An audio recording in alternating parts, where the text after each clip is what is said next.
if the deal-making process within investing is successful, the private equity investor became a shareholder of the company. That means another story, another activity starts, and the activity is the number 3 of the managerial process and is named MM, where MM stands for managing and monitoring. It's a completely different story, because if the decision to invest is taken, it means that private equity investor is one of the shareholders of the company.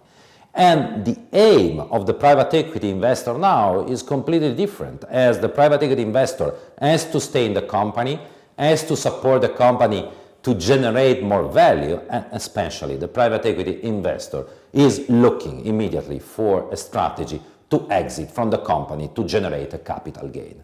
Managing and monitoring is very tough, because if we come back to the lesson number 1 of this course, we perfectly know that when you decide to invest, you have a huge problem of pricing and liquidity.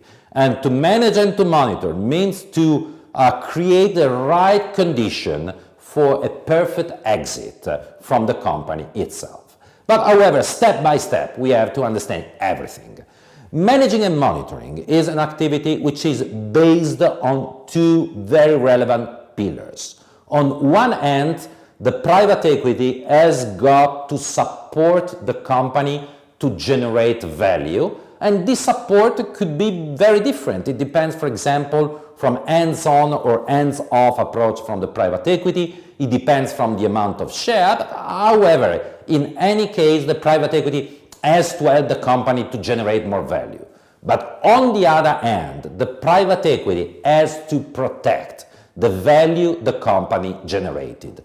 It seems simple, but the real world is very, very difficult, because just to give an idea in a snapshot, managing and monitoring means the 2 players are married together. Yes, they are married, the company and the private equity. They want to create value, so the goal is exactly the same, but decision could be completely different. So in managing and monitoring, there is a dramatic problem of divergence of opinion. I want to give you an example. Let's imagine the private equity decide to invest in a company. The business plan is fantastic, the management is fantastic, everything really works. But let's imagine tomorrow morning the entrepreneur want to take a completely different decision, want to run an M&A into a different country. It's not written in the business plan, but the entrepreneur wants to do that. And a conflict can start, because the private equity wants the company will remain compliant to the business plan, and to take a decision to run an M&A means that in the long run, probably, it could generate more value, but in the short and the medium term, this could affect the value created, and the private equity, as you perfectly know, cannot remain forever in the company, but need to exit. So it's very difficult to stay together.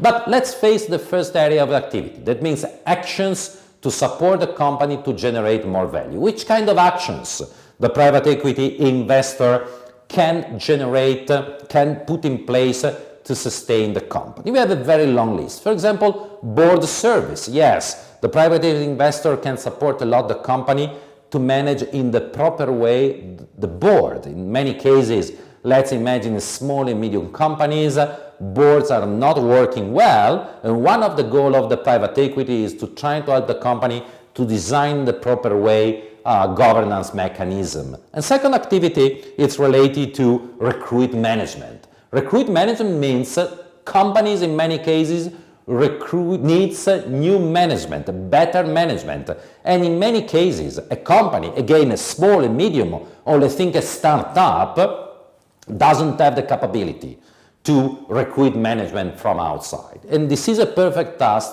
for the private equity investor.